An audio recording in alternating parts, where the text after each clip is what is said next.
जिथे मैलोन मैल कोणी नाही, तिथे वेदनेचा आवाज ऐकणार कोण? दंतेवाडा येथील समर्पित दाम्पत्य डॉक्टर रामचंद्र गोडबोले आणि श्रीमती सुनीता गोडबोले, पद्मश्री 2026.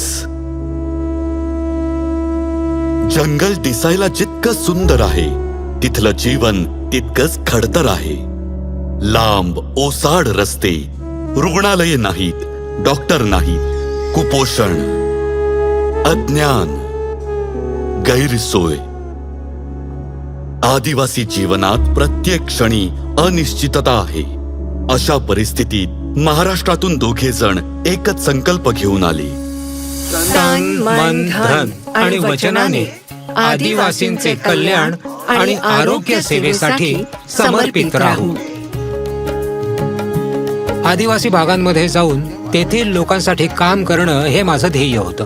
त्यांना आरोग्य सेवा मिळवणं किती कठीण आहे हे पाहिल्यानंतर माझ्या लक्षात आलं की आदिवासी भागामध्ये थोडंसं ज्ञान सुद्धा कोणाचा तरी जीव वाचवू शकते. जेव्हा मला याची जाणीव झाली तेव्हा त्यातूनच मला या कामाची जास्त प्रेरणा मिळाली. या दाम्पत्याने आपलं सुखी जीवन सोडून आदिवासींचं कल्याण हेच आपलं ध्येय बनवलं.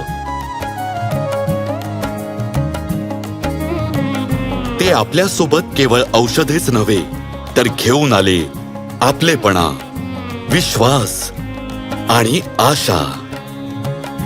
मानवता हाच मुख्य धर्म आहे. तुम्हाला काम करायचं असेल, सेवा करायची असेल तर हृदयात माणुसकीची भावना असली पाहिजे.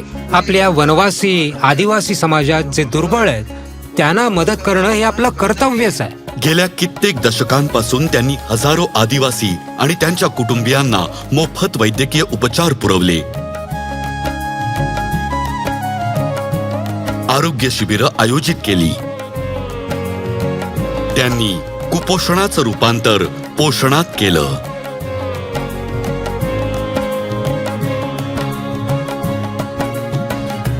व्यसनाधीनता समूळ नष्ट करण्यासाठी पुढच्या पिढीला सक्षम केलं.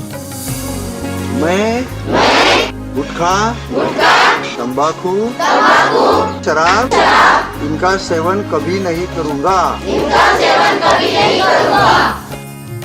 त्यांच्या अनेक वर्षांच्या प्रयत्नांमुळे आदिवासी समाजात बदल घडू लागले.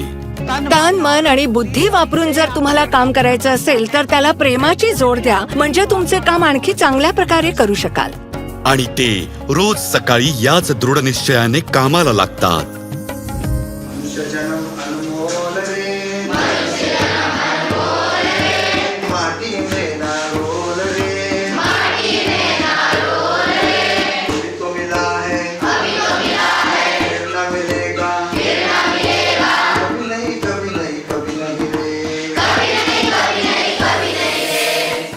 डॉक्टर रामचंद्र गोडबोले आणि सौ सुनीता गोडबोले, पद्मश्री 2026. कोटी कोटी नमन.